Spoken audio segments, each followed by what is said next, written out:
noite, pessoal. Hoje eu vou falar um pouco sobre a degeneração macular relacionada à idade, a DMRI. Também é conhecida como maculopatia relacionada à idade. Ela é uma doença degenerativa que afeta a mácula, caracterizada pela presença de achados clínicos específicos, como drusas e alterações do EPR precocemente, sem a evidência de que essas alterações sejam secundárias a outra doença. Nos estágios mais avançados da doença, ela pode estar associada à deficiência visual também. Falando um pouco da epidemiologia. É a principal causa de cegueira legal em indivíduos maiores de 50 anos no Ocidente. Só fazendo um adendo aqui, que a cegueira legal ela é definida quando a acuidade visual corrigida no melhor olho está abaixo de 20/400 ou o campo visual menor que 10 graus. Devido ao envelhecimento da população, estima-se que nos Estados Unidos haja um aumento de 2,5 milhões de casos em 1970 para 7,5 milhões de casos até 2030. No Brasil ainda não existe nenhum estudo de base populacional que estime o real impacto da DMR na população, mas se espera também que aqui siga essa tendência também devido ao aumento da expectativa de vida da população, né? É uma doença que acomete mais indivíduos caucasianos, né, brancos, tendo uma prevalência de 17% das formas graves em maiores de 80 anos. Já em negros, essa prevalência cai para apenas 2,5% na mesma faixa etária.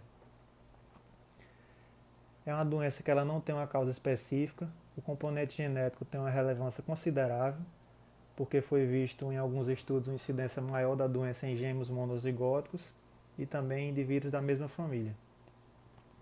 Existe também um componente inflamatório com estímulos angiogênicos, recrutamento de leucócitos, produção de angiopoetina 2, que gera o crescimento endotelial, produção de fator de crescimento de fibroblasto também, promovendo dessa forma a formação da membrana neovascular, né? Entre os fatores de risco temos a idade, que é o principal fator deles, raça branca, o tabagismo, que foi um fator muito prevalente na maioria dos estudos que trataram a respeito de fatores de risco, né, para a DMRI. Temos também obesidade, ingestão aumentada de lipídios, hipertensão arterial sistêmica e também exposição solar e íris de coloração mais clara, né? Esses dois últimos fatores aí são um pouco questionados hoje em dia. Falando um pouco das drusas, elas constituem o sinal clínico mais característico da DMRI, são formadas por restos de fotorreceptores que os macrófagos não conseguiram fagocitar. Na imagem aí da esquerda, a gente vê um corte histológico, essa linha aí mais escurecida, amarronzada, que está até elevada, representa o EPR. E abaixo uma linha mais rosinha, mais clara, que é a membrana de Bruch. Entre elas a gente vê uma drusa, que é representada por essa bola mais arroxeada, escurecida aí, que está até levando o EPR. As drusas elas podem ser encontradas em toda a retina, mas para dizer que o paciente tem DMRI, tem que ter drusa localizada na mácula. Quanto à morfologia, as drusas podem ser classificadas em duras ou moles. Na imagem aí da esquerda, a gente vê uma retinografia com presença de grande quantidade de drusas, que são moles, coalescentes, ocupando toda a região foveal. Já na imagem da direita, a gente vê drusas duras, que são finas, puntiformes, estão espalhadas por toda a retina, tanto na mácula quanto na região das arcadas. Quanto ao tamanho, elas podem ser classificadas em pequenas, quando são menores que 63 micra, intermediárias, quando tem entre 63 e 125 micra, ou grande, quando são maiores de 125 micra. Um parâmetro que pode ser utilizado na medida da drusa é a veia central da retina. Quando ela sai do nervo óptico, tem aproximadamente 125 micra. Então, quando a drusa tiver menos da metade do diâmetro da veia, ela pode ser considerada uma drusa pequena. Quando maior que esse diâmetro, uma drusa grande, e intermediária quando estiver no meio termo. A classificação clássica divide a DMRI em seca ou não exudativa e úmida ou exudativa. A forma seca corresponde a 90% dos casos, causando uma atrofia dos fotorreceptores e a perda gradativa da visão. Ela é caracterizada pela presença de drusas, áreas de atrofia geográfica e hiperpigmentação do EPR. Apesar da forma seca ser a forma mais prevalente, ela é responsável por apenas 20% dos casos de cegueira legal, quando ocorre geralmente acometimento da fóvea por atrofia geográfica do EPR. Aí na imagem A, que foi retirada do CANSC, a gente pode ver várias drusas moles de tamanho intermediário a grande. Já na imagem da direita, a figura D aí, a gente vê um estágio mais avançado da doença, que é a chamada atrofia geográfica, né? Que representa, como o próprio nome diz, uma extensa área de atrofia, ocupando praticamente toda a região da mácula. E em alguns casos a forma seca pode progredir para a forma exudativa, né? Com o decorrer do avançar da doença, né? A atrofia geográfica representa o estágio mais avançado da DMR seca. Ela se caracteriza por perda de fotorreceptores do EPR e da coro capilar. É responsável por 20% de todos os casos de cegueira legal na América do Norte. Aí na imagem A, retirada do livro do CBO, a gente vê uma área de atrofia e algumas drusas em volta da lesão, né? Já na imagem B, da direita, é uma angiofluoresceinografia na fase arterovenosa, mostrando o defeito em janela nessa área correspondente de atrofia. Esse defeito em janela acontece nas fases iniciais, devido a uma atrofia do EPR, fazendo com que ele fique sem pigmento. E onde ele está sem pigmento, o contraste da coroide vai aparecer com mais facilidade, né? Promovendo o efeito em janela. Em alguns casos mais avançados, onde há tanto atrofia da retina quanto da coroide, vai haver uma hipofluorescência, porque o contraste não vai conseguir chegar até a coroide, né? Que também está atrofiada. A forma úmida ou exudativa ela é menos comum, mas está associada a uma progressão mais rápida para a perda da visão, sendo responsável por 80% dos casos de cegueira legal atribuída à DMRI. As principais manifestações são neovascularização de coroide e o descolamento do EPR. A neovascularização de coroide é o crescimento de neovasos da coroide entre o EPR e a membrana de Bruch, ou entre a retina neurosensorial e o EPR. A forma 1 dela pode se manifestar com diminuição súbita da visão, por causa de sintomas como metamorfopsia ou escotomas, que podem ser tanto centrais quanto paracentrais. O principal exame para visualizar a membrana neovascular da coroide é a angio com indocianina verde. Nos outros, pode ter apenas sinais indiretos da presença da membrana neovascular, né? Que são eles hemorragia na região foveal, edema retiniano e espessamento retiniano.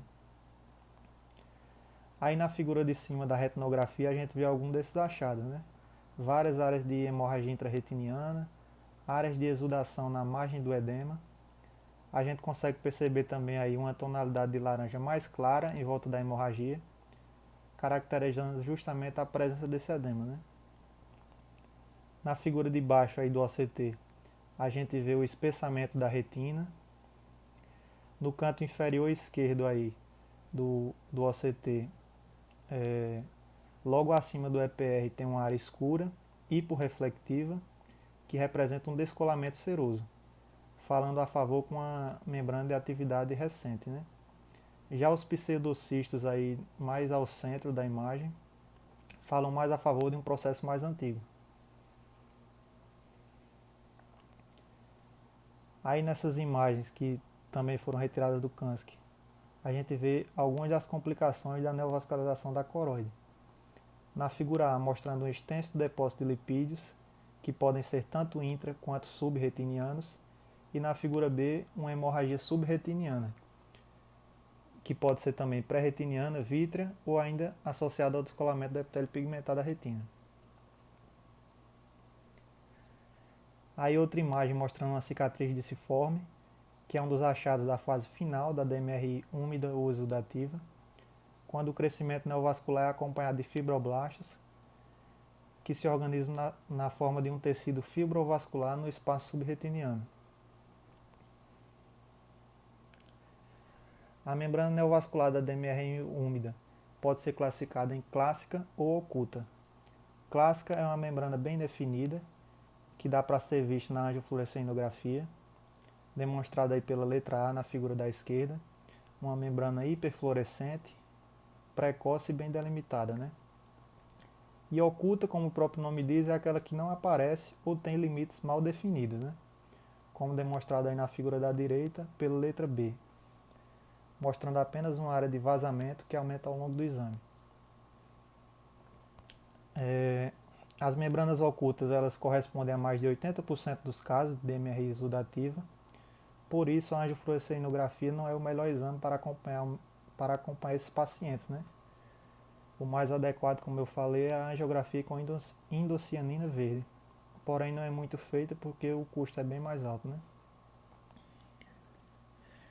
Ela pode ser classificada ainda quanto à sua localização em extrafoveal, justafoveal e subfoveal. Essa última classificação é importante na hora do tratamento, porque foi visto em um estudo chamado MPS, que é o Macular Photocoagulation Study, que em pacientes que têm membrana extrafoveal, o melhor tratamento é o laser. O tratamento da DMRI seca visa evitar a progressão para a forma neovascular, né? A utilização de vitaminas e antioxidantes foi preconizada pelo estudo AREDS em pacientes com DMRI intermediária bilateral ou avançada em um só olho. Promoveu a diminuição de 25% no número de pacientes que evoluíram para a forma neovascular. Nessas doses expostas aí no slide, né? Vitamina C 500 mg, vitamina E 400 unidades internacionais, zinco 80 mg, beta-caroteno 15 mg e o cobre 2 mg. O cobre da fórmula aí foi utilizado para inibir a anemia que era induzida pelo zinco. Não foi visto benefício no estudo no tratamento antioxidante em pacientes sem DMRI ou com DMRI inicial, né? Que são até as classificações 1 e 2 do AREDS, né? Houve também um maior risco de problemas hepáticos e câncer de pulmão em pacientes tabagistas devido ao uso do beta-caroteno em altas doses. Por isso que no AREDS 2 eles substituíram o beta-caroteno pela combinação de luteína na dose de 10 mg e zeoxantina em 2 mg, né? Promovendo menor incidência de câncer de pulmão nesses pacientes.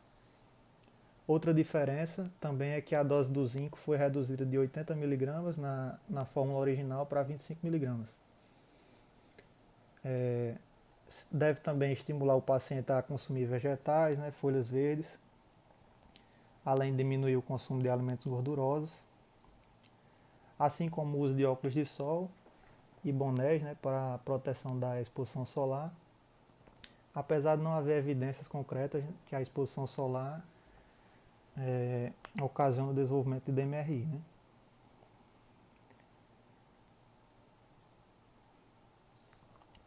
O tratamento com laser reduz o risco de baixa visão em pacientes portadores de membrana neovascular, né? Extrafoveal ou justafoveal, como foi visto naquele estudo que eu citei, mas tem o risco de lesar os fotorreceptores, não podendo ser usado dessa forma na região da fóvea, né? O que limita um pouco o tratamento da membrana neovascular com laser. Ele é indicado nas membranas que estão a uma distância entre 200 e 2.500 micras da fóvea. Na terapia fotodinâmica, é utilizada uma substância chamada verteporfirina, que tem um nome comercial Visudine, né? Que ao ser estimulado pelo laser, ela produz oxigênio reativo, que consegue se unir ao sangue dos neovasos e causar uma trombose que ela é seletiva, né? Apenas nos neovasos da coroide. Por isso ele tem a vantagem de poder ser utilizado na região da mácula, né? Tem como desvantagem o alto custo e a possibilidade de causar atrofia do EPR. A terapia com anti-VEGF consiste atualmente na principal forma de tratamento da DMR exudativa, podendo promover pela primeira vez a melhora da acuidade visual, né, em relação aos outros tratamentos, e não apenas a prevenção da perda visual.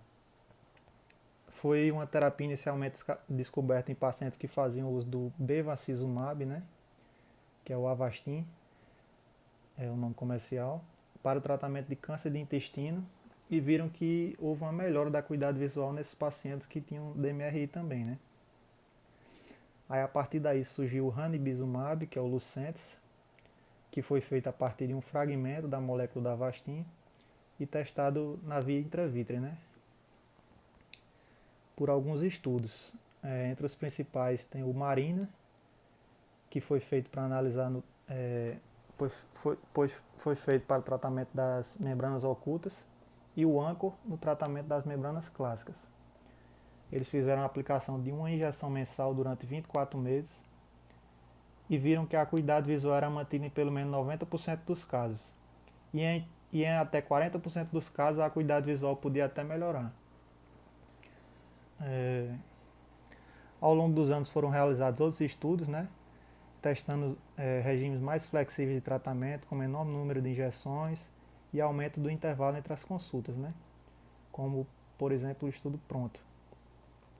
Tanto que atualmente o fabricante recomenda uma injeção mensal por 3 meses consecutivos, que é a chamada fase de indução, com injeções adicionais baseadas em critérios como acuidade visual, angiofluorescenografia ou aumento de espessamento retiniano no OCT, né?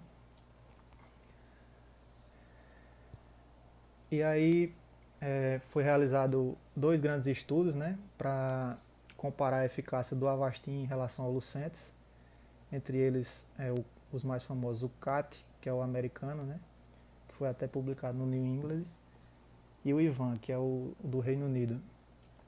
E eles viram que não houve diferença significativa no resultado dos pacientes em relação ao uso dos dois, né.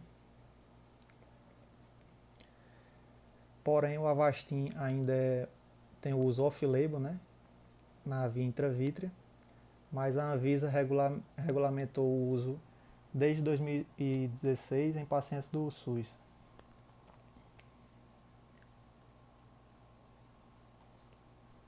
Aí na imagem do OCT demonstrando antes e depois de 2 pacientes, né, após 3 injeções mensais consecutivas, apresentando melhora significativa no padrão do OCT, né, como mostrado nas imagens aí. As imagens da esquerda antes e as imagens da direita após as 3 injeções. Referências. Acho que era isso, pessoal. Obrigado.